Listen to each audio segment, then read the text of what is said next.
Governor और RBI governor साहब की तरफ से ये पॉलिसी आती हुई दिख रही है और लगातार पॉलिसी में फिर से एक बार ब्याज दरों में कोई बदलाव नहीं। बड़ी बात है, जल्दी से आपके सामने रख दूं, ब्याज दरें 6.5% पर स्थिर रखी गई है।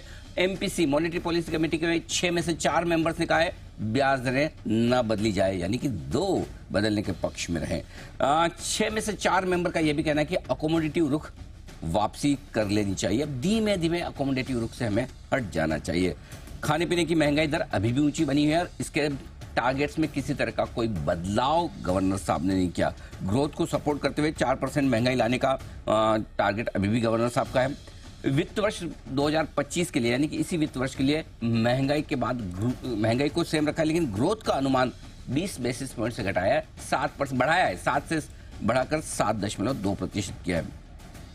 चारों तिमाहियों के लिए इस साल इस वित्त वर्ष ग्रोथ का अनुमान 20 से 30 बेसिस पॉइंट बढ़ाया है। हालांकि महंगाई के अनुमान में किसी तरह का कोई बदलाव नहीं, इस वित्त वर्ष के लिए 4.5% का रखा है और हर एक क्वार्टर का महंगाई का अनुमान भी पुरानी पॉलिसी के साथ ही रखा है।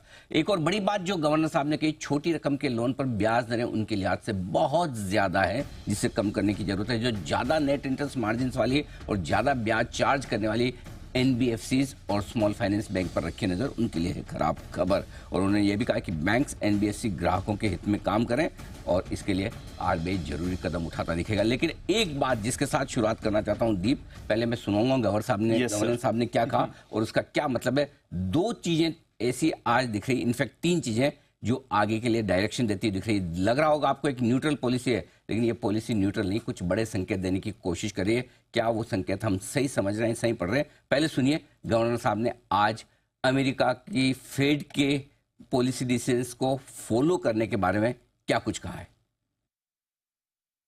Now there is a view that in matters of monetary policy, the Reserve Bank is guided by the principle of follow the Fed.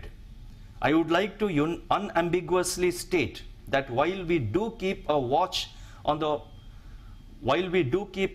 on whether clouds are building up or clearing out in the distant horizon, we play the game according to the local weather and pitch conditions.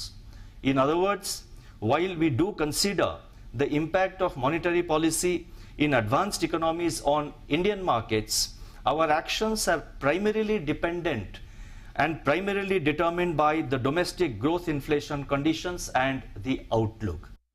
गलतफहमी निकाल दीजिए अपने दिमाग से कि हम America के fade के पीछे पीछे चलते हैं। शक्तिकांता दास साहब ने अपनी शक्ति दिखाने की कोशिश की है और कहा है कि हम अपनी इकोनॉमी के डेटा के दम पर रहते हैं।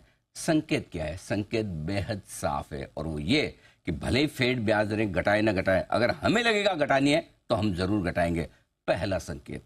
संकेत नंबर 2, आरबीआई की मॉनेटरी पॉलिसी की कमेटी में से 6 में से 4 मेंबर्स ऐसे थे जो ब्याज दरें स्थिर रखने के पक्ष में थे और पिछली पॉलिसी में 6 में से 5, यानी कि 2 मेंबर ऐसे हैं जो अब ये सोचने लगे कि ब्याज दरें घटनी चाहिए, यानी कि ब्याज दरें घटाने को लेकर एमपीसी के जो मेंबर्स हैं उनकी संख्या बढ़ रही है।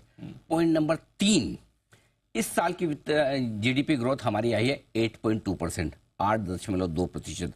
आरबीआई गवर्नर साहब ने टारगेट दिया 7.2%, यानी कि उसमें वित्त वर्ष 2025 में 1% कम ग्रोथ की उम्मीद है। अगर ग्रोथ उन्हें कम होने की उम्मीद है तो फिर ग्रोथ को बढ़ाने के लिए सिर्फ एक ही काम हो सकता है, वो है ब्याज दरों में कटौती का। 3 ऐसी बातें हैं जो आने वाले समय में ब्याज दरों में कटौती की तरफ इशारा करी और ये बहुत बड़ा पॉइंट गवर्नर साहब की पॉलिसी की पूरी स्पीच से आता हुआ दिख रहा है और यही वजह बैंक निफ्टी बड़े ब्रेकआउट के लिए तैयार होता दिख रहा है। 350 पॉइंट ऊपर है, 49,500 के पार निकलता हुआ और निफ्टी 23,000 के ऊपर निकलता हुआ। कई सारे संकेत हैं जो बाजार इसमें पॉजिटिव पढ़ने की कोशिश कर रहा है और गवर्नर साहब की इस पॉलिसी को थम्स अप देता हुआ।